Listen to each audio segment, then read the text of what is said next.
All right, everybody, Dave Neal here, stand-up comic and host of Bachelor Nation News, and I guess this video may qualify as barrel scraping. Barrel scraping Dave. As we don't have too much drama, only 3 episodes into Bachelor in Paradise, but after the Bachelor in Paradise recap, I figured I'd share with you guys some screen grabs of tweets, Instagram stories of contestants that have been kicked off the show, and Kira calling out Justin with receipts.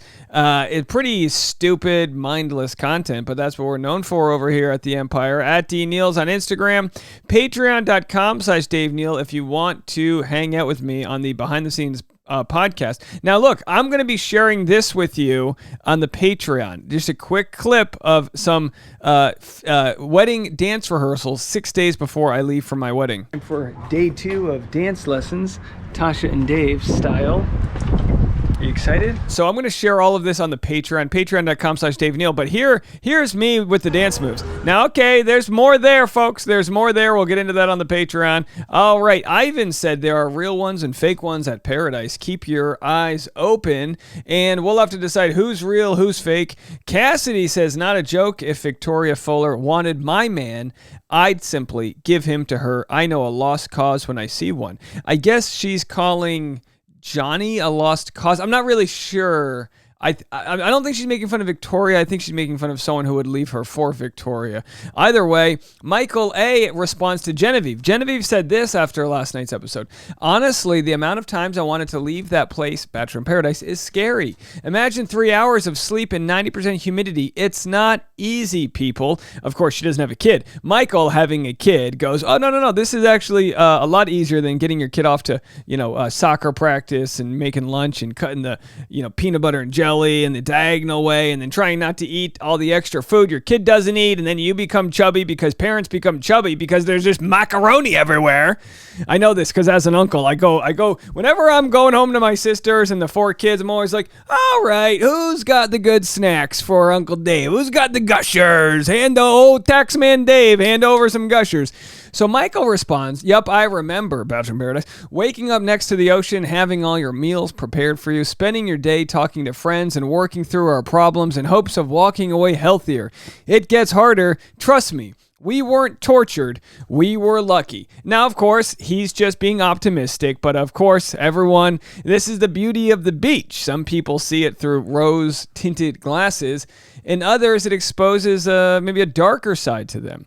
Game of Roses. Hey, I'm wearing their shirt today. I didn't even realize. Game of Roses fits so well. So good on the arms. You know what I mean? Gotta love a good Game of Roses shirt, making me look good. Said, absolutely adore you, Michael, which we all do. But this isn't it. You did get lucky with your experience because you are a protected player. Unfortunately, due to external forces, not everyone has that luxury.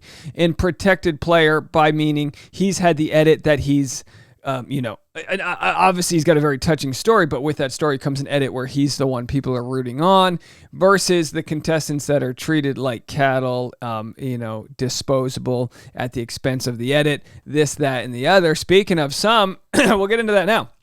So, Justin, like the rest of us, got to watch Bachelor in Paradise on Monday and Tuesday night, and that's when you get to see the testimonials and the parts that you weren't privy to in the moment. So, I don't remember exactly what was said, but Kira had mentioned something about seeing Justin at Stagecoach with Sally. Of course, that whole story. Sally hasn't made an appearance on the beach yet, but her vibrator has.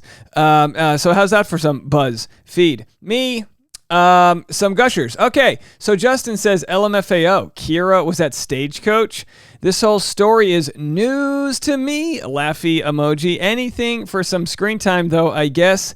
Sigh. Now, don't get me wrong. That's a pretty good dig at Kira. Absolutely. Kira, unfortunately, in her tenure on Bachelor in Paradise, as far as the edit goes, was only good for causing petty drama, fighting with Jill, rubbing nipples. I mean, there wasn't, she was, and again, this is the edit we saw. I'm sure there's tons of other time. There weren't many moments where she was coaching anybody on, uplifting anybody, having, it was just kind of, slurred margarita talk, Hey, that's fine. That literally explains the whole show. I'm not blaming her. I'm just saying she would fall into that edit that Michael wasn't privy to, which is like, okay, she's not looking, she's not leaving the show elevated as a human as far as the edit goes.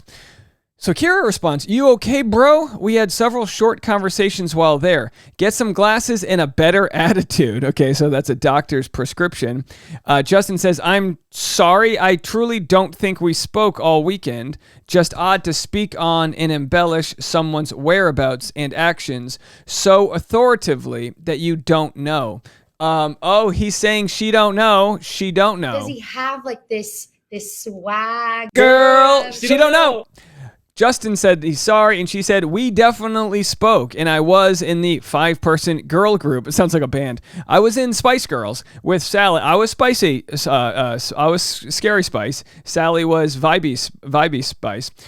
She was in the 5-person girl group with Sally all weekend, so I know what I saw. Don't really understand why you're coming at me, but it's all good.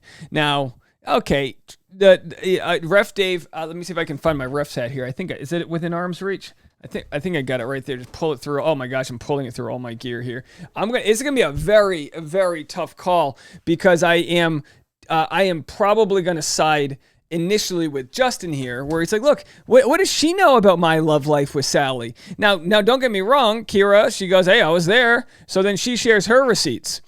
So he goes LMFAO, which by the way, good band. And also good acronym. Laughing my flipping aorta off.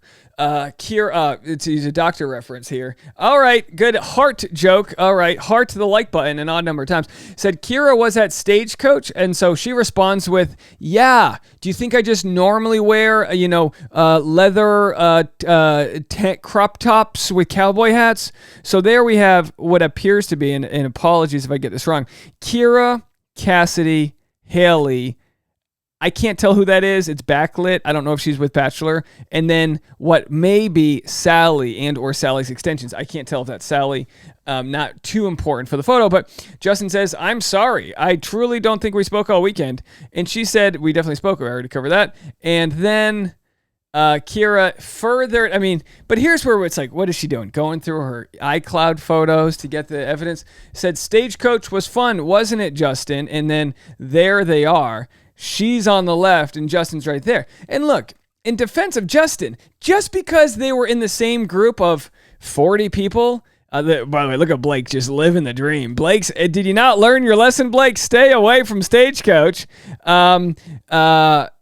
It's almost like it's an own of Kira, because Justin's like, "Look, I don't even remember talking to you," and she's saying, "We talked," and he's saying, "Fine, but I just don't remember that." So Justin clearly had his eyes on the prize being Sally and her extensions or whatever she has going on for her. Very beautiful. We love Sally. So who's the winner in this kind of mess here? Justin goes, "We had zero interaction. That's all I was saying. There were a lot of people there that I didn't know or speak to. Wasn't a dig at you all." So Justin says, "Hey, it wasn't a dig at you." And again, why am I still covering this is the bigger question. You know what I mean? So does that end the story? It appears that ends the story. And then we have Romeo saying, "Hey, as Wells reminded us, the fool doth think he is wise, but the wise man knows himself to be a fool." Look, I'm not saying I relate to this thing, but I definitely feel like I'm a fool. A wise fool. Okay. And then, let's see, we had Lil Galvin, who, of course, turned down his kiss, said, "All jokes, but Romeo is a friend. Being put in this environment is super stressful. Not justifying his actions, but we're all human, so be nice." And, of course, Romeo used the opportunity to look inward with his choices there on the beach and, said he's going to learn and grow from it. Hunter, of course, we all know this. It's not a spoiler at this point because it aired last night, did not receive a rose, which is such a shame. She's adorable. Woo, that'll do it. There is nothing more humbling than last-minute rejection on national television, which no comment on that. LMFAO. All things aside, whenever I say LMFAO, I just want to do party rock. I'm sorry for party rocking. It's a song. All things aside, I'm so thankful for the short time I spent on the beach with my best friends and will be grateful for the growth I will experience from putting myself out there again and being as vulnerable as possible. Rejection is redirection, and she has been redirected back to a domestic flight to the U.S. I guess that's an international flight.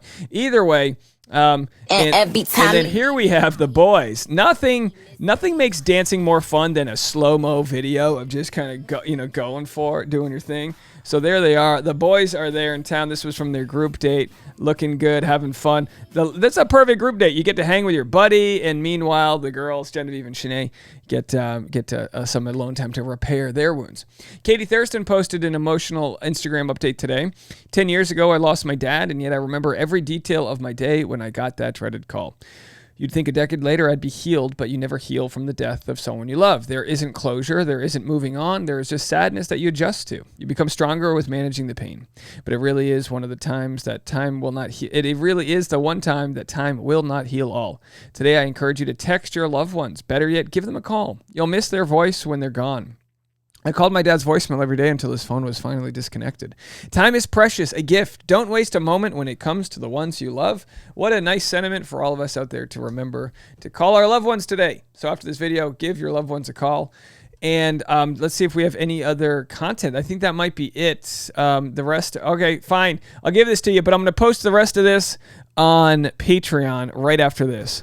So this is me working on my waltz with my better half. Not bad. We're doing the butterfly move right there, whatever it's called. Do a little twinkle right there. Oh my gosh, he's got all the moves. He's got all the moves. Another twist. Oh boy. So anyway, if you want to check all that out, Dancing Dave will be at it. That's right. This is it for this video. Going live on Patreon right now, 10 a.m. Pacific time, patreon.com/Dave Neal. We'll see you in a little bit. Bye guys.